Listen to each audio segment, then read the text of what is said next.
Hey now, everybody, it's Aaron, and welcome to this late July edition of Market Minutes. We're so glad you're with us. If you are in the market for a new home, track the market to get a sense of value of your current home, or just love looking at houses as much as we do, you know this is the show for you. Let's do this. All right, before we jump into the houses, just a couple notes on the market. Everyone's asking us. I got JT here today with me. We've been talking about this all day, what's going on out there. I mean, we are definitely seeing more inventory. That's number one. We are definitely seeing more overpriced inventory that goes along with that. We've got a lot of people still stretching for those top of the market prices that we were seeing just a few months ago. And we think that there's definitely been a shift, and we're seeing those prices struggle. You know, it is still a mixed bag. There are people putting good products out there at reasonable numbers, and they're still selling in a weekend. Our listing this week, we got under contract in a few days because it looked good and it was priced right. But there's a lot of inventory out there that doesn't match that. And I think we both agree that there's going to be a little bit of blood in the water this August. You know, everyone's going to be traveling, and these houses that are starting to sit out there now could struggle to get a contract in the next month or so, which means sellers might be more open to taking lesser offers. So that's our hot take on the market. Let's jump into the houses. All right, kicking it off this week in Bethesda, 8607 Bradmore Drive just hit the market at $1,250,000. This is what I'm going to call a B-Town slam dunk.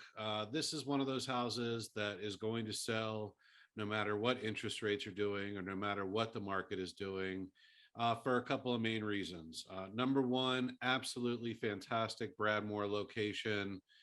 You really couldn't be on a better street. You're just a block away from the elementary school.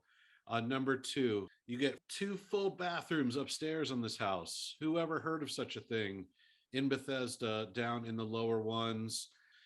Plus, it has a true primary suite with a large closet and large bathroom and a garage and a yard. Put all that together, 1,250 in a fantastic Bethesda location. This is going to pop all day. I do really like a lot of things going on in this house. You've got two hangout spaces on that main level, both the formal living room and in the addition that was put on. I don't know when this addition was done, probably in the 80s or 90s, would be my guess. But it gives you that additional family room. You've got a pretty good sized kitchen for Bethesda with a nice eat-in area with a bay window. I love that. And the secondary bedrooms are all a really good size. This is a great listing and a good house, and I think this is going to be one of the ones that definitely bucks the recent trend and will probably go by the end of the weekend. Who knows what's going to go for these days, but I would be shocked if it didn't go for a little bit more. All right, let's head on up Old Georgetown Road out to the North Bethesda area. Just hitting the market today, 11320 Strutman Terrace, technically in the Hollyoak subdivision, but most people would call this Lux Manor or Tilden Woods. Absolutely fantastic location. I was involved with the house next door, actually, to this one just a few months ago. These are really great size colonials in a lot of people would say one of the best school districts in the area. They're highly sought after. The last one came on the market at $1,275,000. And was bid up to $1,611,000. And this one smartly didn't try to price up at that escalated price, but down at 1,299, which I think makes a lot of sense. Now, this one isn't quite as updated as its neighbor, although still shows nicely. The kitchen is a little odd with that eat-in right in the middle of the kitchen. I know that's something a lot of people don't love. You could take that out and do a really cool island kitchen here. You're going to need to open it up to the dining room to create that seating space. But there is a lot of potential on this main floor. Huge living room, great size family room. I love the floor to ceiling window in there. This lot sits up over a creek bed, and it's got some really pretty views out the back. And there's also this great screened-in porch right off the family room that it looks like they've added some heaters to. That's a great feature of this house. Upstairs, you get a large primary suite, good sized primary bath. The original primary baths in these houses were terrible. This one has been updated, and that's a really good thing because it takes a lot of money to do that in this house. Not a brand new renovation, but I'd take it. Great secondary bedrooms, a nice large basement. It is technically a walkout. There is a door down there, although it's not very prominent, but there's some good windows. The yard is sloped down to the creek. You really only have a few feet of flat area, and then it's just sort of all hill down to the creek, but it is beautiful, and there is a really great deck back there. No doubt this is going to find a buyer.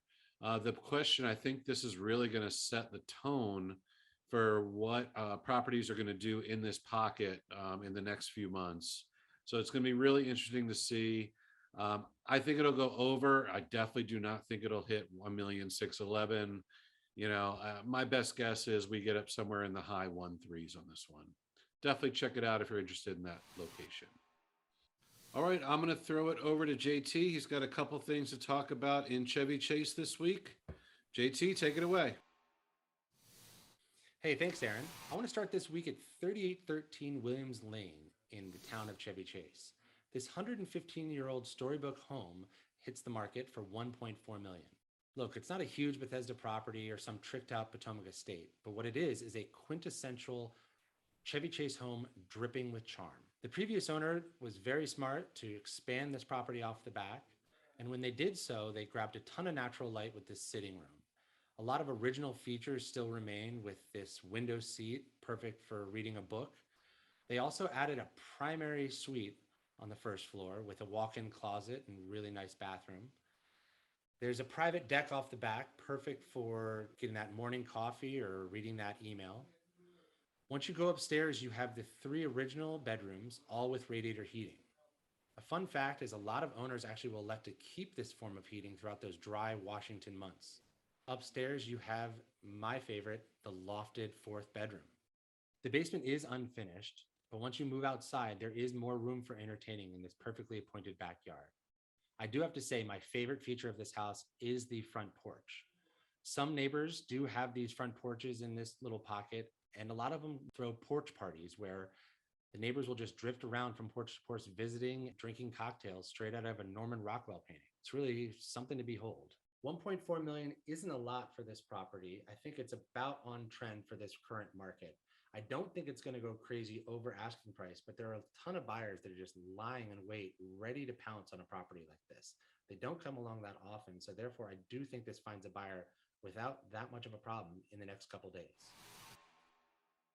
Heading to the other side of town, still in Chevy Chase, we come to 4819 Wellington Drive. This is really downtown Bethesda adjacent. I covered a house a few doors down a couple months ago on this show. Again, I said that it's really for somebody that wants urban convenience, but with that suburban feel. You're really just steps to all that Bethesda Row has to offer, and that's why it's such a popular location. Sandy Spring built this house in 2015, and Sandy Spring always builds a really, really nice product. With a generous open floor plan, you have the coffered ceilings in the sitting room, gorgeous white on white kitchen with a huge island, and it goes straight out to this really nice backyard area. Once you go upstairs, you have 3 bedrooms and 3 full bathrooms. And what they've done is they have this huge primary suite with 2 walk-in closets and a soaking tub and glassed-in shower. And then you have 2 additional bedrooms with their own bathrooms en suite. On the upper level, you have a loft and a 4th bedroom with another bathroom. On the lower level, you do have the 2-car garage that cuts into some of that square footage, but then you have a rec room with a 5th bedroom or guest room with another bathroom. The reason I think this property is interesting is because when it sold in 2015, it was just around $2 million. And then it actually sold about 12 months ago at really peak pandemic price of 2.850. And now they're coming back on the market when we clearly know that there's a bit of a shift at 3 million.